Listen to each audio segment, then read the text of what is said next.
Hey everyone, and welcome back to The Explainer. I am so pumped to dig into today's topic because honestly, it's a massive economic puzzle that's affecting pretty much all of us. A real estate market that is completely trapped in a deep freeze. Today, we're going to unpack the hidden forces keeping everything locked in place and figure out how we might actually thaw this thing out. Okay, let's dive right into this.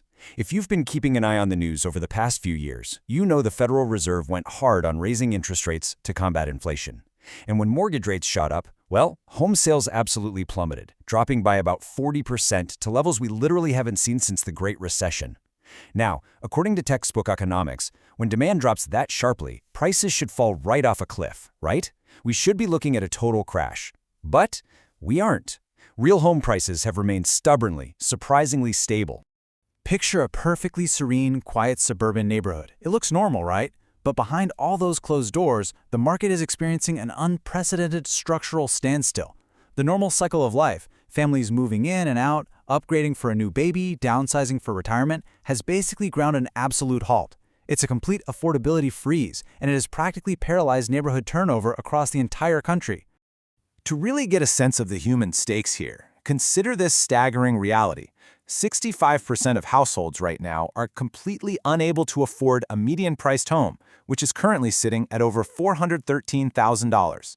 For millions of Americans, the gap between what they earn and what it costs to buy a home has simply grown way too wide. It's like the traditional path to building generational wealth is locked behind a totally closed door.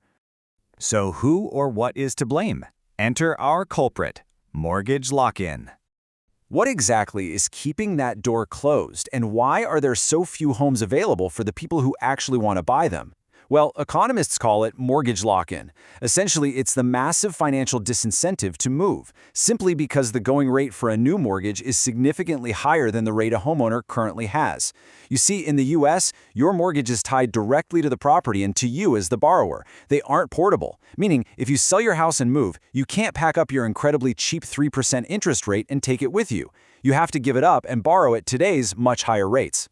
And this brilliantly illustrates the sheer scale of the problem we're dealing with. Get this, over half, 54% to be exact, of all mortgage debt right now is locked in at rates under 4%. The overall average across all existing mortgages is just 4.3%. So with current rates hovering significantly higher than that, homeowners are looking at the math and realizing there is zero incentive to sell. None. Staying put is literally just too good of a financial deal to walk away from. This lock-in effect is uniquely powerful here because of the way Americans finance their homes. A staggering 92.8% of outstanding U.S. mortgages are fixed rate, leaving just a tiny 7.2% as adjustable rate. Because the 30-year fixed-rate mortgage is the gold standard in the U.S., millions of people successfully locked in their housing costs before rates surged in 2022. Their monthly payments are completely immune to the current market chaos, making them highly resistant to moving. Which brings us to a fascinating ripple effect, the missing downsizers. This lock-in completely reshapes who is, and more importantly, who isn't participating in the housing market. Think about this incredibly common scenario of the empty nesters. The kids have grown up, they've moved out, and the parents want to downsize to a smaller, practical home that takes way less upkeep. But then they look at the financial reality. If they sell, they are trading a sweet 3% mortgage for a 7% mortgage. They do the math and realize they'd end up with a higher monthly payment for a house that is half the size. Financially speaking, they are actively punished for downsizing. And the data backs this up perfectly. Research from Wharton and the University of Illinois hit the nail on the head, noting that, to quote the study, the missing movers are disproportionately missing downsizers. They keep homes they would otherwise have given up. Because these older homeowners just logically refuse to sell, the supply of existing homes shrinks much faster than the demand for new ones.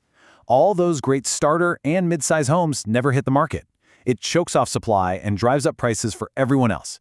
But despite all this, there's a reason we aren't in free fall. Let's talk about our sturdy foundation. Now, what's really interesting here is that hearing all these stats about unaffordability and dropping sales volume, you might naturally wonder if the bottom is about to fall out. 2008 all over again, right? Actually, scratch that. Look at the homeowner equity over time. Today, equity accounts for an astonishing 72% of total home values. That is one of the highest shares on record, dating all the way back to 1960. Unlike the mid-2000s, when buyers were super over-leveraged with tiny down payments and risky loans, today's owners are sitting on massive equity cushions. The structural foundation of the housing market is incredibly sturdy right now. But wait, what about all those headlines saying housing inventory is skyrocketing? Well, you know, context is everything. Yes, inventory is technically rising, but it is rising from the absolute historic lows we saw during the pandemic frenzy. Supply is still relatively scarce, it's just slowly normalizing back to reality. We are absolutely not seeing the market flooded with excess homes in some kind of panic sale, which again protects those price levels. So if existing homeowners aren't selling, the logical fix is just to build more houses, right? Add some supply. Well, unfortunately, construction is battling its own serious headwinds. We're already staring down a pre-existing national shortfall of about 3.7 million housing units. Yet, last year, we saw only 1.36 million new housing starts, which is just a fraction of what we actually need. On top of that, proposed trade tariffs on Canadian wood and Mexican gypsum, materials U.S. home builders desperately rely on, threaten to jack up construction costs significantly. Higher building costs could stall out new construction even further, making it really tough to just build our way out of this freeze. All right, so how do we fix this? Let's talk about unfreezing the market. With existing homes on lockdown and new construction struggling to keep up, what can we actually do? Well, let's explore some potential solutions, both structural policy shifts and grassroots efforts, for how we might finally thaw this thing out. Economists have proposed a few major structural changes that could totally flip the script. The first is making mortgages portable or assumable, meaning you could literally pack up your 3% rate and take it with you to a new property, totally erasing that penalty for moving. Another wild idea is the Danish model. Over there, homeowners can basically buy back their own low-rate mortgage from investors at a steep discount, giving them a cash windfall that actually incentivizes them to move. And finally, a broader shift toward adjustable-rate mortgages would ensure a homeowner's rate always stays relatively close to the market rate so that deep lock-in never takes root in the first place. Let's see how this builds out in the real world. Take Toronto, for example. Unlike the US, Canada's mortgage market is heavily dominated by adjustable rates. Now, when global interest rates spiked recently, Toronto saw a sharp drop in housing listings, just like US cities did. But look at their recovery. Because Canadian homeowners weren't fiercely clinging to fixed 30-year rates, their market actually thawed out and recovered its listings way faster than US markets like Boston or Seattle, which have just stayed deeply suppressed. Of course, rewriting national mortgage policies doesn't happen overnight. But on a grassroots level, organizations like Operation Hope are fighting the affordability gap right now by focusing on what we can control, preparing the buyer. They know that in a tough, frozen market, the old pathways just aren't enough. So they are empowering future buyers by building up foundational financial literacy, strengthening credit profiles so buyers can get the absolute best financing possible, and using personalized coaching to ensure they succeed long-term. It's all about building a robust, ready-to-go pipeline of buyers. So the crucial point is why all this financial empowerment matters so deeply right now. Get this, the typical age of a first-time home buyer just hit an all-time high of 40 years old. The path to owning a home is simply getting much steeper, and it's taking a lot longer. Families need entirely new tools, robust financial education, and structured, real-world support to overcome these modern barriers and start building that critical generational wealth. Which leaves us with a pretty profound question to wrap up this explainer. Does the American dream of homeownership need a brand new playbook?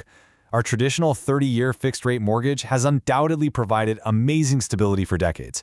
But as we've seen today, it has also practically trapped millions of people in place and frozen the market for the next generation.